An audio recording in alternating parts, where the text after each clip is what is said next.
A very important part of this course is the small open economy model, and the model looks like that. And a lot of people have trouble understanding what the model is all about and appreciating the value of the model when they first go through it. So I'm preparing these slides to help you understand what the model is all about and what it can be used for and the insights that it can actually provide.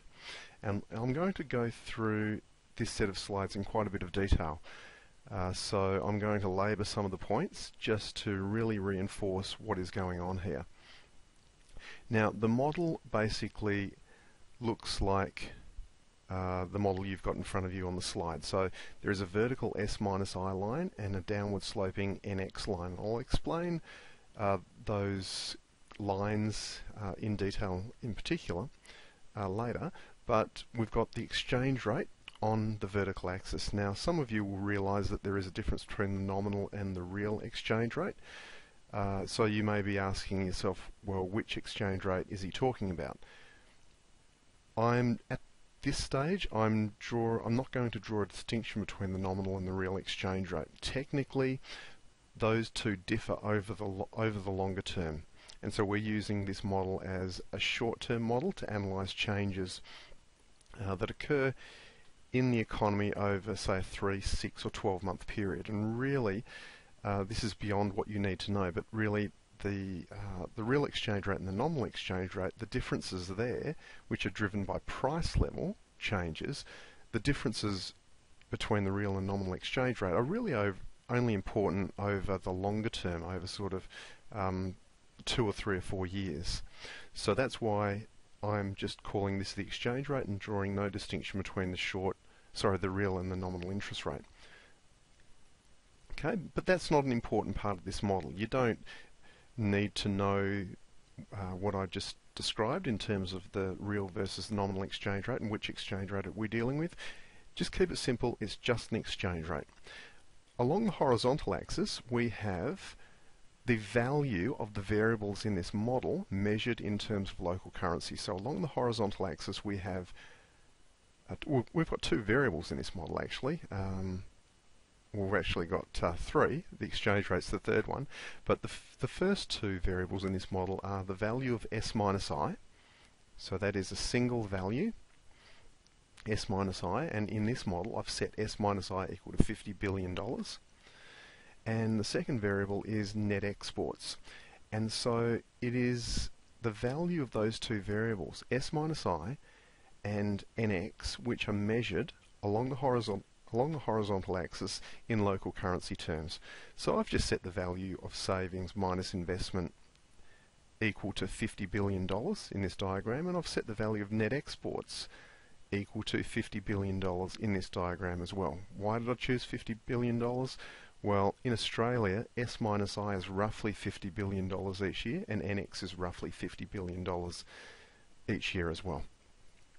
So that's what the model looks like. That's what I was trying to sort of emphasize. Just take a look at the model and just familiarize yourself with what it looks like and what is measured on the vertical and horizontal axes, and also the 3 variables that we use in this model. The first variable is obviously the exchange rate. It's a variable because the value of the exchange rate can change in this model. Therefore, it is a value which takes on various values, so it's a variable. And then we've got S minus I and NX being the other 2 variables. So what are we going to use this model for? Well, we're going to use it to understand the link between the different variables in the model. So I have said that S minus I is one variable in the model, but soon we're going to start thinking about S minus I as having 2 components, savings and investment.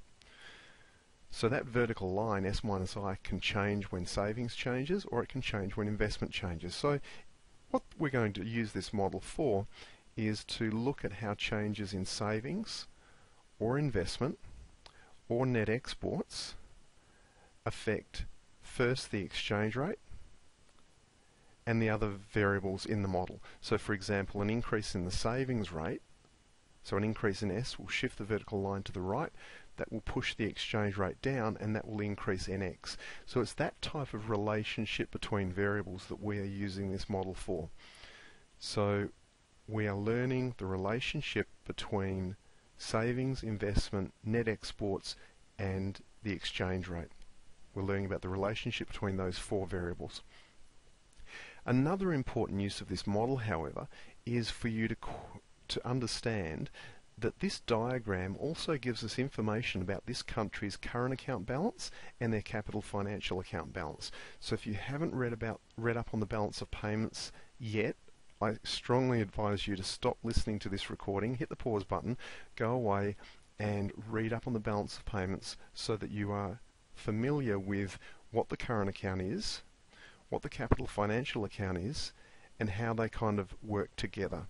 So the best source of information would be the recordings that I've done on that, on the balance of payments, the regular recordings. But if you do understand what the balance of payments is all about, then you're right to proceed. And what we've got in this diagram is a country that has a level of net exports equal to $50 billion. Now that means net exports are exports minus imports. So that means this country is exporting $50 billion more of goods and services than it is importing. So this country will be running a current account surplus. And so equilibrium in this model occurs at the intersection of the S minus I and NX lines. So that's the point I'm focusing on. And it's actually, as we'll see later, the exchange rate, which is freely flexible. So we are dealing with only a flexible exchange rate system here. Fixed exchange rate systems are different. We're not going to use this model to analyse what happens in fixed exchange rate systems because that's just a little bit too complicated and a little bit too far away from what we want to learn about. So the exchange rate is flexible, it can move up and down, and it will move up and down until it hits the intersection point of those two lines. So this country here has a $50 billion current account surplus, and just from your understanding of the balance of payments, you should then know that if a country is running a current account surplus of 50 billion, like this one is, it must be running a capital financial account deficit of the same amount of 50 billion. Now this capital plus financial account deficit, what that represents is an outflow of money from this country into asset markets overseas. So it represents outward foreign investment from this country of $50 billion. And if this country has outward foreign investment of $50 billion into the stock markets, the bond markets, the real estate markets of foreign countries, then that will be recorded as an outflow or a negative entry in the balance of payments. And all investment flows are recorded in the capital plus financial account section of the balance of payments. So this $50 billion of excess savings will be sent overseas. Okay, so that's the first slide, and that was really just an introduction to help you understand what the model is all about, i.e. we're going to use it to examine the relationship between some important variables, and B, just to highlight the fact that you need to understand how the current account and the capital financial account can be analysed using this model. So what we'll mainly be using this model for is changing one of these lines, shifting the NX curve right or left and figuring out what happens and why, or shifting the S minus I curve left or right and figuring out what happens and why. Okay, so let's just remove the NX line and focus on S minus I. Now some people have been having problems understanding what I means. Now with savings I think is fairly obvious. That's just the amount of money a country saves. So there shouldn't be any problem with that. The savings are going to come from households, companies through retained earnings, or governments through the running of government budget surpluses.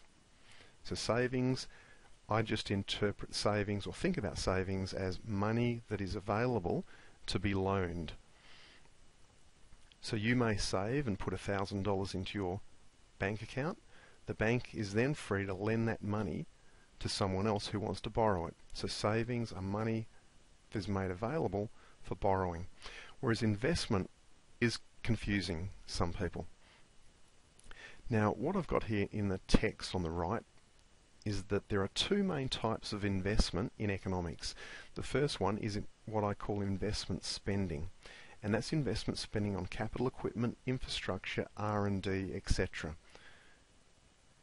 It could also be spending on trucks or cars, a fleet of cars. It could be expenditure on computer equipment or mobile phones for your employees. That is the normal type of investment spending that most people think about. Now, in this model, the I, in terms of the S minus I line, the I is that type of investment. Investment in capital equipment, infrastructure, computers, phones, roads, railways, airports, port facilities. It's that type of investment spending. And what I'm assuming here is that investment spending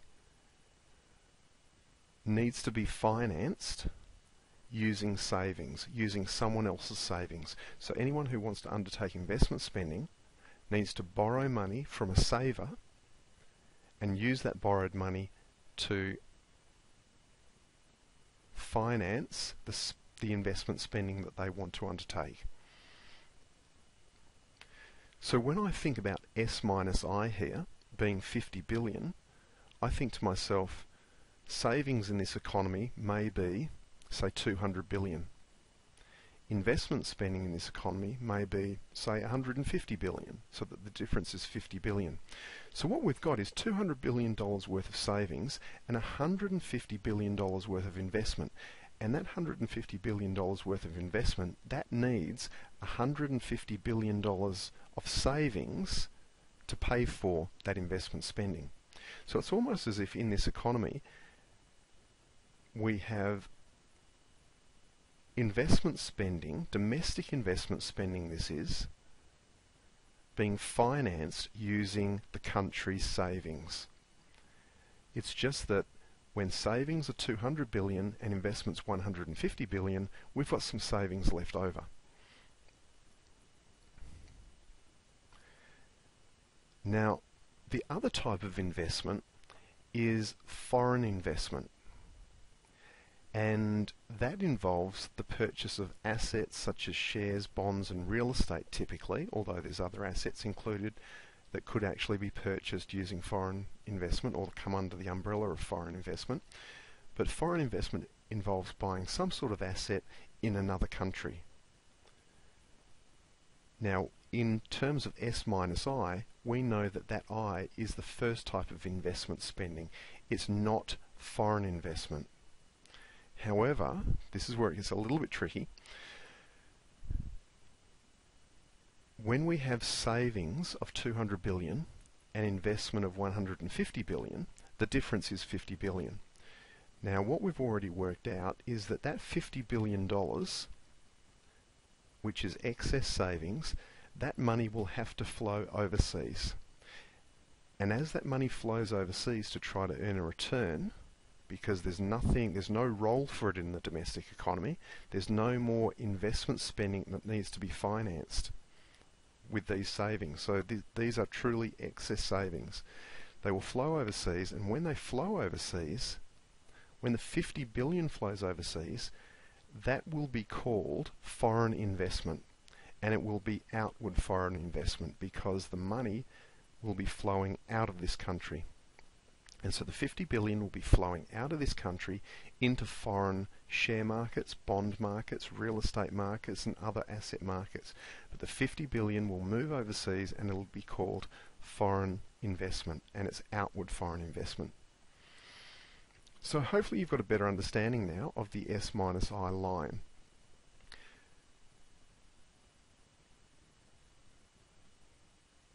Okay. What I've got on this slide is a few notes just highlighting that savings, S, is just normal savings from within the country. So S in this diagram, in this model, the S the S part of S minus I does not include foreign savings. It's just purely domestic savings. And the I part of S minus I is purely domestic investment spending on capital type equipment. Now, as I've already mentioned, those savings, which are just purely domestic savings, can come from households, firms, or the government.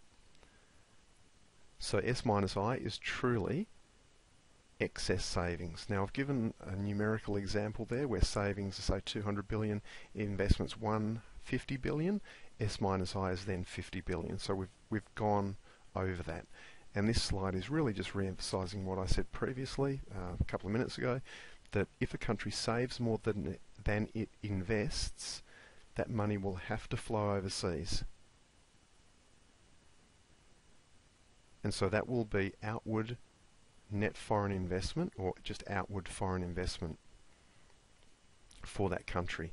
The word net, that does have an important meaning, but I'll get to what the net word actually means in one of the last slides of this slide pack. The word net, I've thrown it in there just so that we can start using the word net foreign investment, but the inclusion of that word net does complicate things a little bit, and we'll leave that right until the end of this slide pack. So hopefully you now understand the S minus I line and exactly what it represents, and more importantly what it doesn't represent.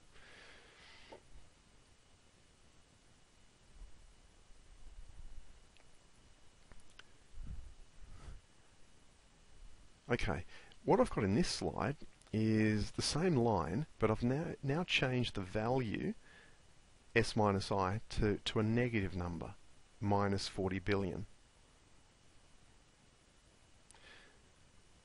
So in this case, what this means is that we're now dealing with a different country which is in a situation where its savings is less than its domestic investment. Another way of putting that is that its savings are $40 billion less than its domestic investment. Sorry, I'll start that again. Its savings are $40 billion less than its domestic borrowing requirement, where investment is the domestic borrowing requirement, because if this country wants to undertake a certain amount of investment, it needs to borrow that amount of money to finance that investment. So I is kind of like a domestic borrowing requirement. Now, if this is the case, if this country, if we're dealing with a different country now, a different country than we were in this slide, this country had excess savings, this country now has a shortage of savings. And what this shortage of savings actually means is that this country will need to borrow $40 billion from the rest of the world to finance all of the investment spending that it wants to undertake. And so this money will be borrowed by issuing new shares to foreigners, by issuing new bonds to foreigners. And so this money will flow into the country, and I'm just keeping things nice and simple at the moment. This money will flow into the country and supplement the inadequate level of domestic savings. Now in this case, this country has inward net foreign investment. That means the foreign investment that this country experiences is coming into the country. In this previous slide, this country was experiencing foreign investment which was leaving the country. So it was outward net foreign investment in this diagram, whereas in this diagram it is inward net foreign investment.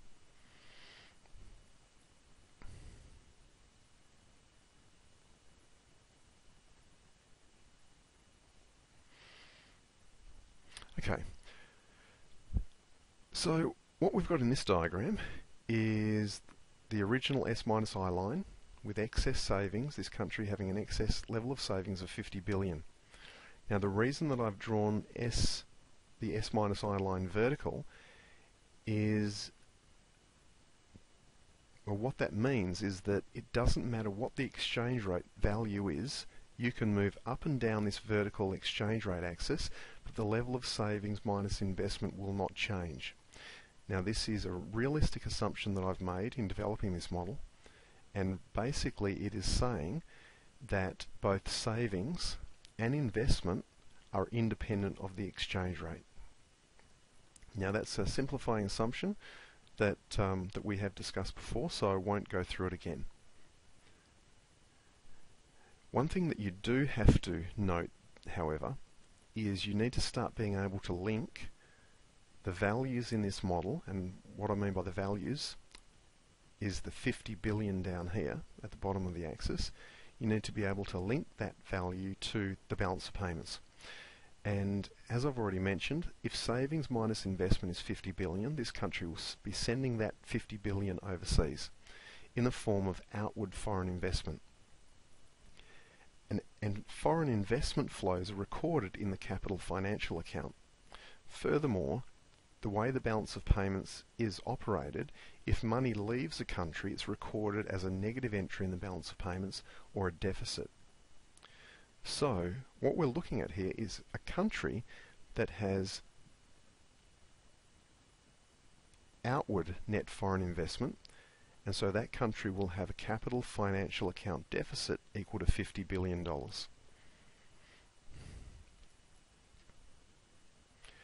Let's now have a look at the NX line.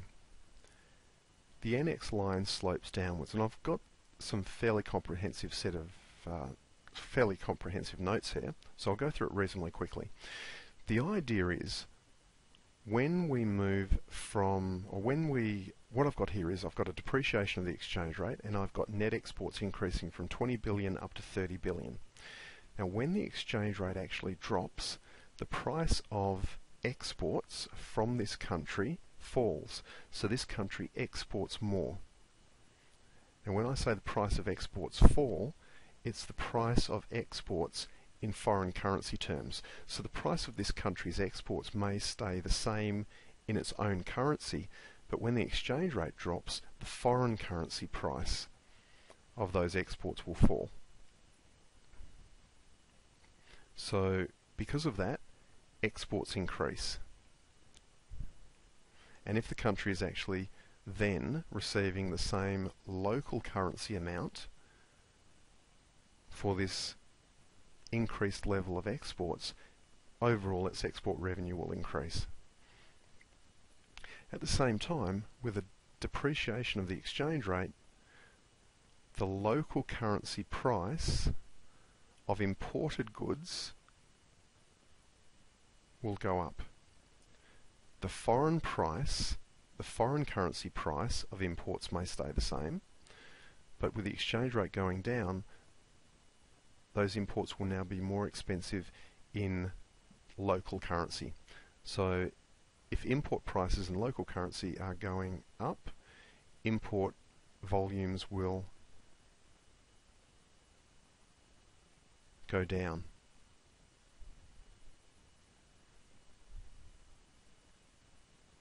And so therefore the amount of money that a country spends on imports is likely to go down. So the result is, if the exchange rate drops, net exports increase.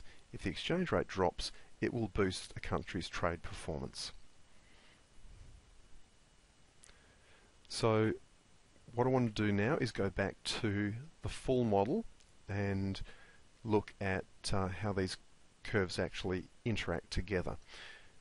But I will stop the recording here, and I will record a new recording and start again at this slide.